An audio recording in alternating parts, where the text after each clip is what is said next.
need more money. We're a small market team. Find players with the money that we do have. There's a championship team that we could afford because everyone else undervalues them, like an island of misfit toys. We're gonna shake things up.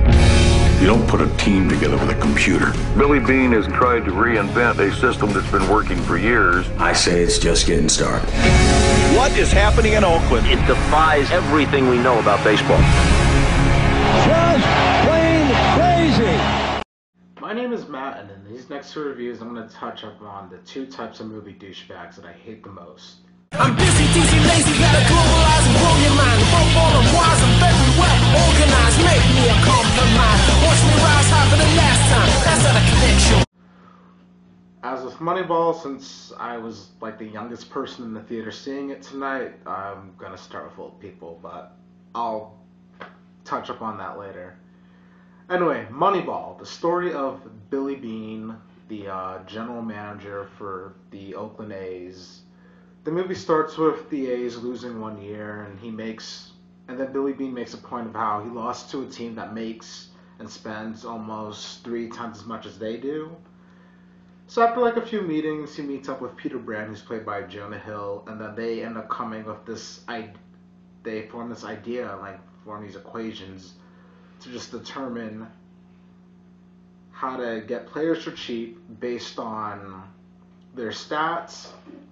But at the downside, they're ignoring stuff like their confidence, the age of the person, how they look when they're playing, and like these are just things that people find important in baseball. But he's just kind of just screw it, math. That's all I care about. Everyone thinks he's crazy for doing this, but he just keeps on pushing no matter how bad it gets. But to be honest, there's not a lot I can say about this movie that you haven't already heard. Like the performances are fine, like mainly Brad Pitt and Jonah Hill. Still fat Jonah Hill. I'm gonna miss him.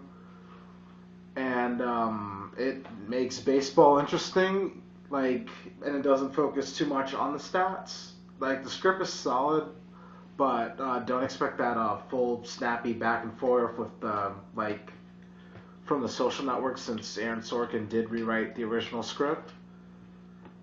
It's got a few of those moments, but just not across the whole movie. So don't go in expecting that.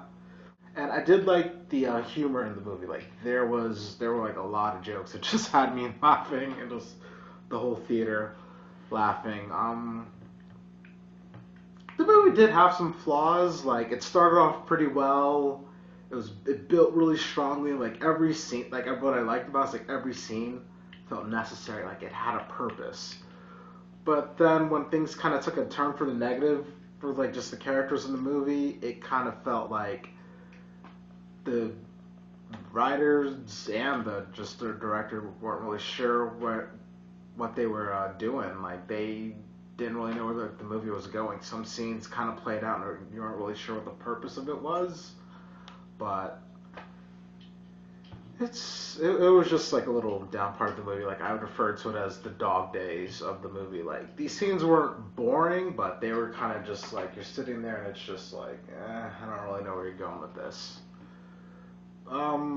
It did kind of just step it back up and kind of just get me more into it by the ending, but by the final part of the film, like I was more into it. And I kind of do wish they went for a more upbeat ending, but it is based on a true story, so whatever, it happens. Another issue I kind of had was like the sound. I'm not sure if it was like my theater or just the movie, but like when a phone went off, like when one of the characters had to answer it, like you heard the phone go off. Like that was fine, but like when someone was just talking or just, it was kind of just like you could hear them, but at the same time it was just, it felt lacking. Like this, just the sound in that department just felt lacking, which kind of brings me to my rant about old people.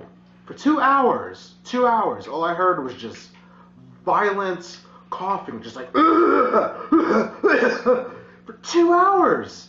And then I sat in front of this old couple who just insisted on whispering to each other about the whole movie, just like, oh dear, what's that actor's name? I recognize him for something. Or this movie is really good, Cheryl. But despite that, overall, it is a good movie. I did not like it as much as I wanted to. Like, I did leave a bit disappointed, but at the same time, I can still call it a good movie. Critics seem to love it, and critics love it a lot, and I do see it getting nominated for a few Oscars, but I can't pick it to win anything. So for me, it's just a solid 3 stars.